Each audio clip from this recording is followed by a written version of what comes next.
Don't be fooled by the fact that I'm wearing a suit. I'm very poor. See a lot of people going into bars, just throwing their money around, making it rain. More of a drizzle and fog kind of guy.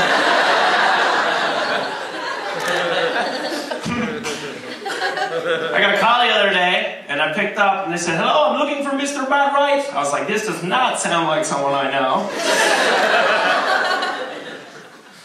They're like, "I'm calling from Bell Mobility to tell you that you have an outstanding balance." And I was like, "Thank you."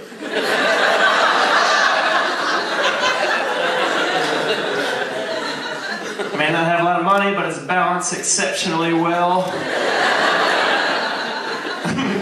I wanted to put a stop to this conversation, so I was like, "Well, you have an outstanding accent. Have a nice night. Goodbye."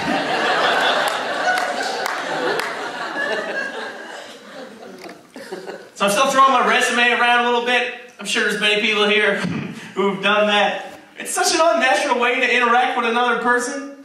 Just walk up to some guy you don't know and be like, "Hey, man."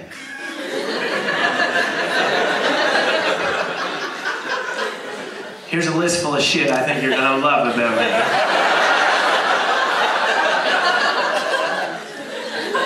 I'm really hoping we can hang out 40 hours a week for the next couple of years, but just in case you want to see it, here's a list of things that did not work out in the past. And if you want to flip to the back page, we will see a list of 3 people who have agreed to go along with this charade. We gotta get a better system. And it's really frustrating when you're young and you finally do get a job and then you have to start paying into a pension fund. That's brutal. It's like, "Oh, I got no money now." And then I get my check and they're taking shit out of it for when I'm less poor and more dead.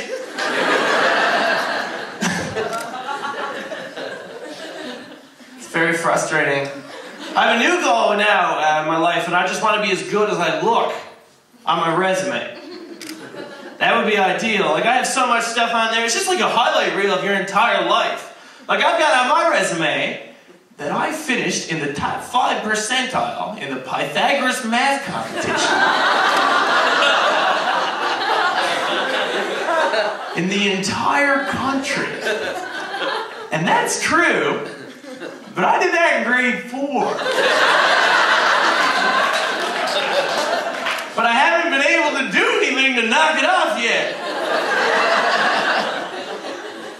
But I'm terrified. I'm just throwing my resumes out willy-nilly. One day I'll get a call from like some guy like at an engineering firm. Like, "We need you to do some calculations so you can build us a bridge." And I'm like, "Nope." Tell you what, how about you give me a call if you want to find out how many apples Jimmy has left in his bag.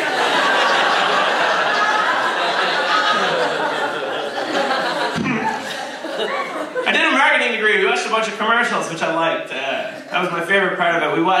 My favorite commercial was one for a truck called the Toyota Tundra. And I watched it, and the commercial starts, this giant truck, is like this big Jesus truck somebody would buy from Alberta with their crack money. And the truck comes in, and it's like, "We built the Toyota Tundra just like you would." And I was like, "Oh no."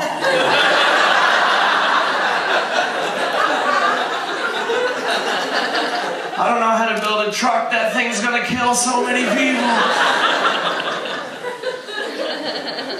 Turn on the news one day and be like, "Hundreds are dead in a mass recall of the Toyota Tundra." Most people attributing this gigantic failure to Matt Wright, a 25-year-old non-engineer who still isn't quite sure which one's a teaspoon and which one's a tablespoon.